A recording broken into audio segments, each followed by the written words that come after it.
Assalamualaikum warahmatullahi wabarakatuh. Perkenalkan, nama saya Nur Abdurrahman Doi, NPM 18460. Saya di sini akan mempresentasikan tugas terkait rangkuman 3 buku. Pertama-tama saya akan menjelaskan terlebih dahulu buku-buku ini terdiri dari yang pertama buku Erso Rosso berjudul Perbandingan Hukum Perdata, dan yang kedua buku Salim HS berjudul Perbandingan Hukum Perdata atau Comparative Civil Law, dan yang ketiga buku karangan Sunariyati Hartono berjudul Kapita Selecta Perbandingan Hukum. Sebelum masuk ke topik pembahasan, saya akan terlebih dahulu menjelaskan terkait apa saja yang akan saya bawakan di dalam presentasi ini. Yang pertama terkait dengan kita dapat memahami dan menjelaskan tentang apakah yang dimaksudkan dengan perbandingan hukum perdata. Dan yang kedua, apa kegunaan dan manfaat dari hukum perdata itu. Dan yang ketiga, apakah perbandingan hukum perdata itu ilmu atau metode. Dan yang keempat, apakah ruang lingkup dari hukum perdata tersebut. Dan yang terakhir, bagaimana perbedaan antara sistem Anglo-Saxon, sistem Eropa kontinental, dan hukum Islam terkait dengan hukum kontrak dan hukum ekonomi, serta yang lainnya. Langsung saja masuk ke pembahasan yang pertama, yaitu apakah yang dimaksudkan dengan PHP. Nah, di sini Erso Rosso, di buku Erso Rosso, dia mengatakan bahwa perbandingan hukum adalah ilmu pengetahuan yang usianya masih muda. Dari sejarahnya kita ketahui bahwa perbandingan hukum sejak dahulu sudah dipergunakan orang, tetapi baru secara insidental. Perbandingan hukum tidak semata-mata untuk mengetahui persamaan dan perbedaan saja, tetapi jauh dari itu, ialah untuk mengetahui sebab-sebab dan faktor-faktor yang mempengaruhi persamaan dan perbedaan daripada sistem-sistem hukum yang diperbandingkan. Dan yang kedua, ini buku karangan Salim HS. Dia mengatakan bahwa perbandingan hukum perdata itu disebut dengan Comparative Civil Law System, yang dimana ini merupakan satu mata kuliah yang sangat penting yang diajarkan pada Fakultas Hukum di seluruh Indonesia. Karena mata kuliah ini mengkaji dan menganalisis perbedaan dan persamaan sistem hukum, terutama sistem hukum perdata yang berlaku di dunia. Perbandingan hukum perdata ini juga dikenal dengan hukum komparatif, yang dimana Zweger dan Hans Scott mengatakan bahwa the comparison of the different legal system in the world. Yang dimaksudkan comparative law ini didefinisikan sebagai sebuah perbandingan sistem hukum di dunia yang dibandingkan, yaitu perbedaan dan persamaan dari sistem hukum tersebut. Dan yang ketiga, buku karangan dari Sunariyati Hartono. Beliau mengatakan bahwa perbandingan hukum adalah suatu metode penyelidikan, bukan merupakan suatu cabang ilmu. Sebagaimana seringkali menjadi anggapan sementara orang bahwa metode yang dipakai adalah membanding-bandingkan salah satu lembaga hukum dari sistem hukum yang satu dengan lembaga hukum yang lain, yang kurang lebih mempunyai kesamaan, dan membandingkan kedua lembaga atau sistem hukum itu ditemukan unsur-unsur yang berbeda. Baik, berikutnya terkait dengan kegunaan dan manfaat mempelajari perbandingan hukum perdata. Yang pertama, Erso Rosso mengatakan bahwa nilai kegunaan dan manfaatnya diantaranya yaitu yang pertama, unifikasi hukum. Unifikasi hukum ini terdiri dari unifikasi regional, nasional, dan internasional. Saya kasih contoh unifikasi internasional misalnya. Itu meliputi cek, wesel, giro, dan telegraf.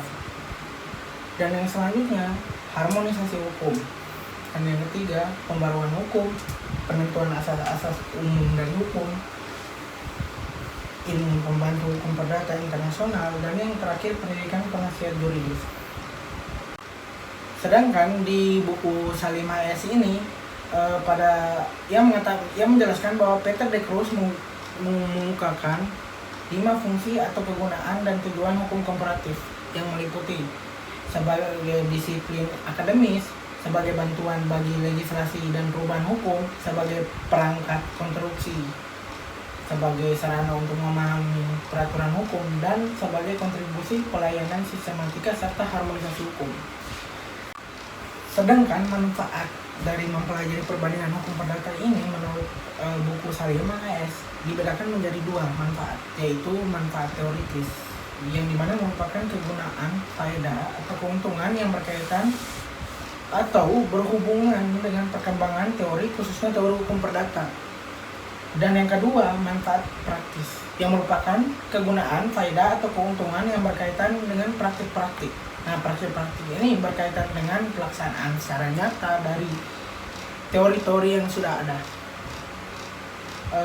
Dan yang terakhir terkait dengan buku Sunaryati Hartono, yang mengatakan bahwa dalam membandingkan hukum ini memiliki beberapa kegunaan dan manfaat, yang diantaranya diklasifikasi menjadi dua, yaitu kegunaan untuk memenuhi kebutuhan ilmiah. Maksud dari kegunaan untuk memenuhi kebutuhan ilmiah ini yaitu dengan cara membandingkan setiap sistem-sistem hukum, maka hal ini untuk mendapatkan titik persamaan dan titik perbedaan dari semua sistem hukum yang dibandingkan. Dengan mempelajari sistem-sistem hukum asing inilah, maka pengetahuan tentang hukum dan lembaga-lembaganya akan makin lama makin luas. Oleh karena itu dapat diketahui bahwa terhadap suatu kebutuhan yang sama dapat dicapai penyelesaiannya atau problem solving yang berbeda-beda. Dan yang kedua, manfaat yang kedua yaitu kegunaan untuk memenuhi kebutuhan praktis. Maksudnya adalah dengan perbandingan hukum ini ternyata dapat membantu dalam pengembangan dan pembentukan hukum nasional dalam arti seluas-luasnya, seperti untuk kepentingan pembentukan undang-undang baru, untuk kepentingan peradilan, untuk kepentingan perjanjian internasional, dan penting untuk terjemahan yuridis. Berikutnya terkait dengan perbandingan, apakah perbandingan hukum perdata itu ilmu atau metode? Yang pertama, buku Suroso yang mengatakan bahwa perbandingan hukum perdata itu merupakan suatu ilmu pengetahuan hukum yang menggunakan metode perbandingan dalam rangka mencari jawaban yang tepat atas problema hukum yang konkret. Misalnya, membandingkan karakteristik antara sistem hukum perdata. Dan yang kedua, menurut Salim A.S., perbandingan hukum perdata itu merupakan suatu metode atau cara untuk mengetahui perbedaan dan persamaan mengenai ketentuan-ketentuan hukum perdata yang berlaku di dalam suatu negara atau antara sistem hukum perdata antar negara yang satu dengan yang lain. Dan yang terakhir, menurut buku Sunaryati Hartono, beliau mengatakan bahwa perbandingan hukum itu memang terutama merupakan suatu metode penelitian yang dapat digunakan untuk tujuan praktis, tetapi juga untuk pengembangan ilmu hukum secara teoritis. Sebagaimana juga lain-lain metode penelitian, perbandingan hukum itu juga harus dilakukan dengan cara-cara dan landasan-landasan pemikiran, sehingga akhirnya memang timbul suatu disiplin hukum yang mandiri. Dengan demikian, maka perbandingan hukum ini ialah merupakan metode penelitian dan juga disiplin ilmu hukum, sekaligus juga dapat digunakan sebagai metode pendidikan hukum yang cukup ampuh dalam masa pembangunan yang berencana ini. Selanjutnya terkait dengan apa saja ruang lingkup perbandingan hukum perdata ini. Yang pertama, menurut Schwartz,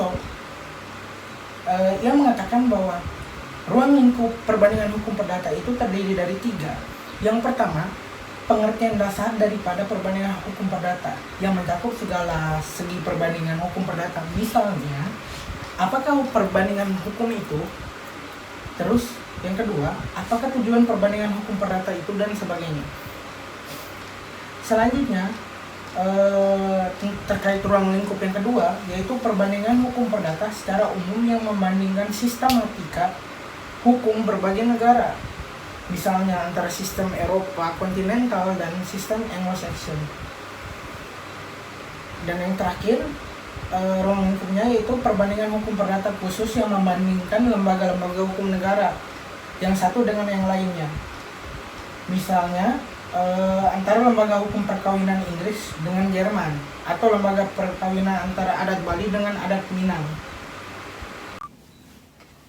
Selanjutnya, menurut Salim A.S., beliau mengungkapkan bahwa ruang lingkup perbandingan hukum perdata itu meliputi 2, yaitu yang pertama terkait dengan kajian terhadap perbandingan hukum perdata yang berlaku dalam suatu negara, yaitu difokuskan untuk menganalisis atau mengkaji tentang perbedaan dan persamaan antara sistem hukum perdata yang berlaku di dalam negara yang bersangkutan. Dan yang kedua, kajian terhadap perbandingan hukum perdata yang berlaku antara negara yang satu dengan negara yang lainnya, yaitu difokuskan untuk menganalisis atau mengkaji tentang perbedaan dan persamaan antara sistem hukum perdata yang berlaku antara negara yang satu dengan sistem hukum perdata di negara yang lainnya.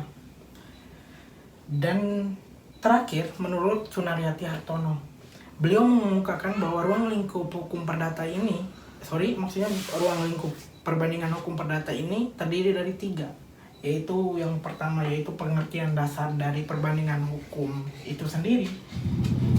Ini berhubungan dengan filsafat hukum. Dan yang kedua, membandingkan sistem hukum itu sendiri, yaitu yang dikenal dengan sosiologi hukum.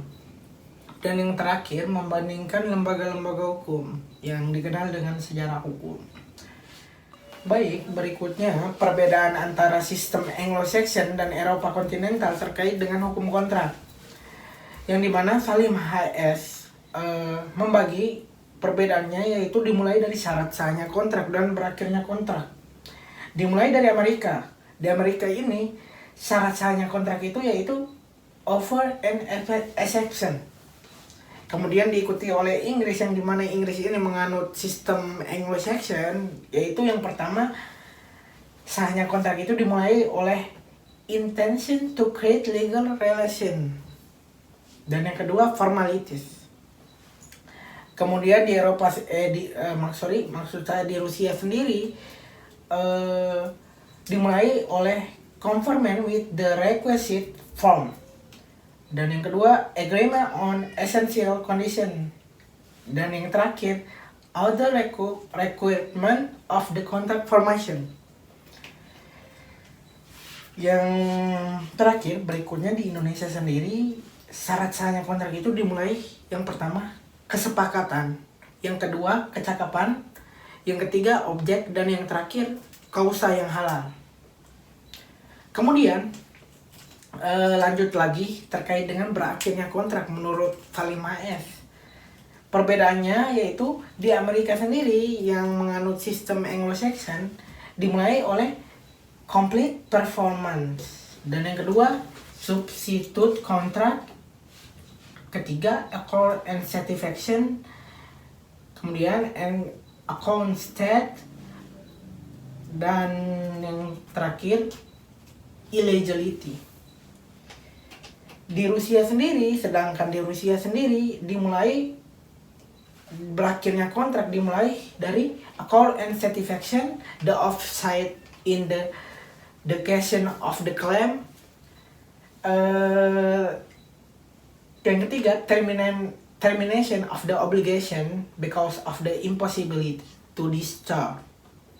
Dan yang terakhir, termination of the obligation on the ground of an out issue by the state body.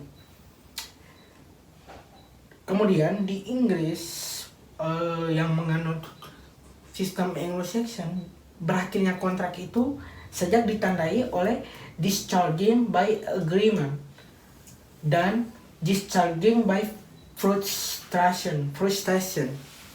Terakhir, discharging by breach. Sedangkan di Indonesia sendiri yang menganut sistem hukum Eropa kontinental dimulai oleh pembayaran, konsignasi, kompensasi, konfusio, pembebasan utang, daluarsa, dan lain-lain. Dan berikutnya yaitu perbedaan antara sistem Anglo-Saxon dan Eropa kontinental terkait hukum kontrak dan hukum agraria menurut Sunaryati Hartono. Namun perlu diingat bahwa buku karangan Suroso itu tidak membahas terkait dengan perbedaan antara sistem hukum ini. Jadi di sini saya hanya mengutip 2 buku saja, yaitu buku yang tadi, buku Salim HS, dan buku Sunaryati Hartono saja. Kita kembali ke topik pembahasan. Jadi menurut Sunaryati Hartono ini, perbedaan antara sistem Anglo dan Eropa kontinental terkait dengan hukum kontrak, yang pertama yaitu diketahui bahwa dalam hukum kontrak Inggris tidak mungkin terjadi suatu kontrak secara sah apabila tidak ada konsideran.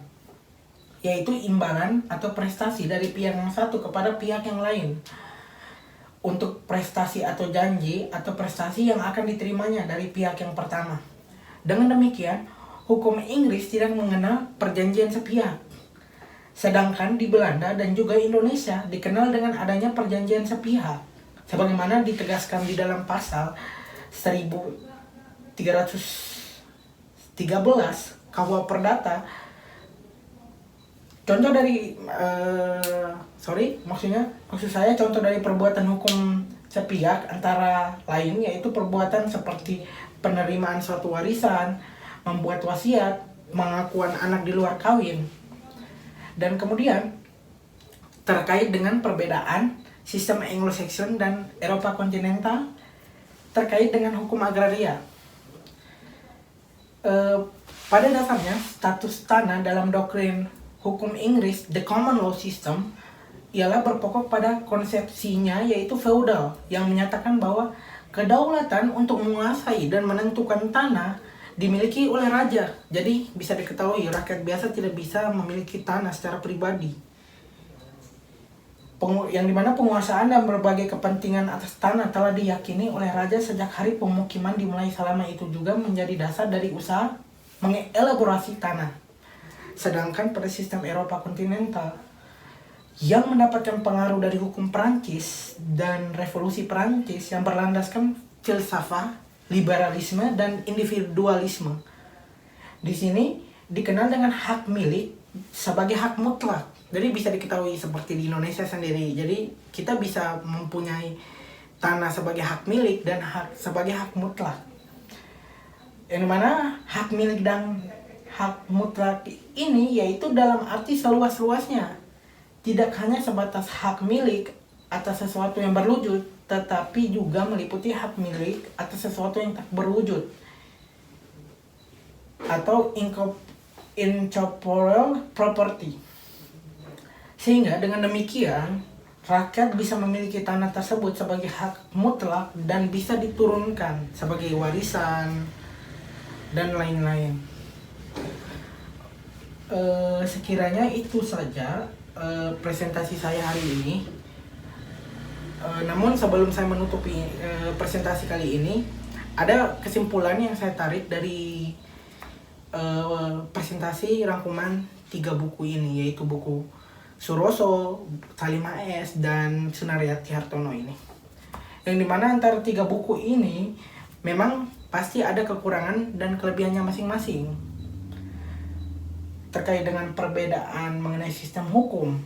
Oleh karena itu menurut saya buku Salim HS lah yang berjudul Perbandingan Hukum Perdata atau Comparative Civil Law ini adalah buku yang paling lengkap membahas terkait materi perbedaan hukum perdata, mulai dari cara dan proses membandingkan hukum perdata itu, mengkaji perbandingan sistem hukum berdasarkan perspektif sejarah, konsepsi, struktur, dan sumber hukum, penjelasan tentang perjalanan atau kontrak dalam sistem Eropa kontinental dan Anglo-Saxon, dan yang terakhir pemaparan jenis-jenis kontrak baik dalam sistem hukum Indonesia maupun hukum kontrak di negara dengan sistem hukum Anglo-Saxon.